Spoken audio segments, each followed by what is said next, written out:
The High Court's decision on Jacob Ngarivhume's bail appeal could shake Zimbabwe's political landscape. Jacob Ngarivhume, leader of Transform Zimbabwe, is anxiously awaiting the High Court's verdict on his bail appeal.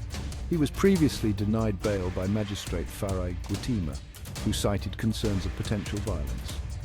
Ngarivhume's lawyer argues that his client has complied with all bail conditions in the past, without fleeing or re-offending.